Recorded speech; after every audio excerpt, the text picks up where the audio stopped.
And with this, ladies and gentlemen, we would start the third edition of the Real Estate and Infrastructure Investors Summit. And to do the honors, ladies and gentlemen, may I request the convener, Mr. Amit Goenka, to take the mic. A very good morning to everybody.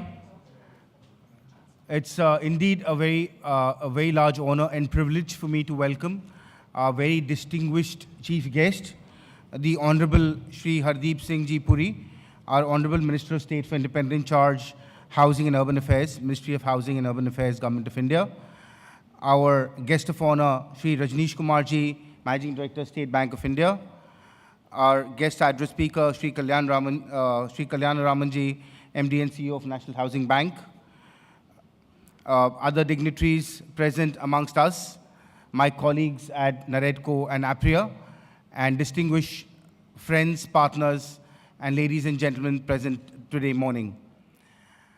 It was as of yesterday evening, we were wondering whether we would have the gumption, the strength, the conviction, the ability for us to continue with today's event this morning, given the weather conditions and given the general concerns that people were harboring about the weather and how the week will pan out.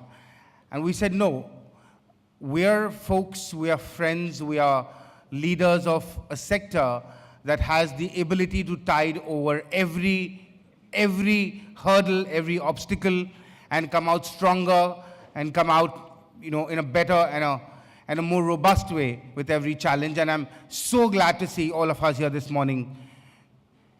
I think in a lot of ways it's an indication of what we truly are.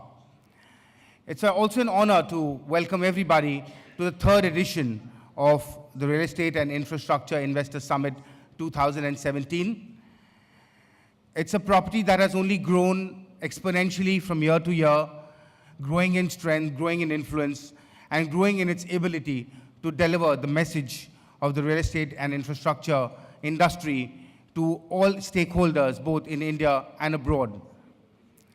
It's very, very unique that while this is the third edition, in a lot of ways, it is actually also the first edition which is going to set the tone for the next decade or more, which is why it's aptly called Investing in Indian Real Estate and Infrastructure, an Inflection Point. The third edition, again, very uniquely brings the power of three. Three, a number which signifies a huge amount of power when it comes to Hindu mythology or business or even science. And remember, it's only within the last 12 months since we met at the last event that we've again been subject, or we've gone through three major reforms last year within the last 12 months, starting from an economic cleanup with the demonetization move to the advent of RERA and GST. And I think, again, we are prepared with a three-pronged approach to actually dealing with the making of a new India. I think we're led by very dynamic, very, very able and great leaders, both at the center and state, who are working relentlessly with us today, and in every occasion we ask them to create an environment that enables global capital as well as increases the confidence of domestic capital to find its way into the real estate and infrastructure sector. The second is the advent of new, bold professionals, both in India and abroad, who are taking up these new opportunities to transform India into the India of our dreams, creating new infrastructure, new asset classes, and new opportunities for the next generations to live, work, and play out of. And finally, we are now privileged to have a new leadership also at the APREA, within NAREDCO, led by the very able Dr. Niranjan Hiranandani, who assumes charge as the president today.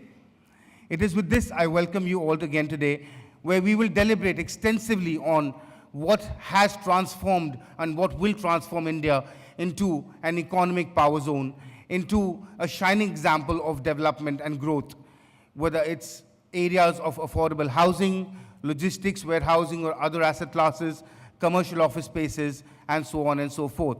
I do invite each one of you to make optimal use of this opportunity, to find those reasons, to find more engagement, to find that opportunity that will generate the next big thing that India has seen over this decade. And I thank you very much for your time and your attention this morning.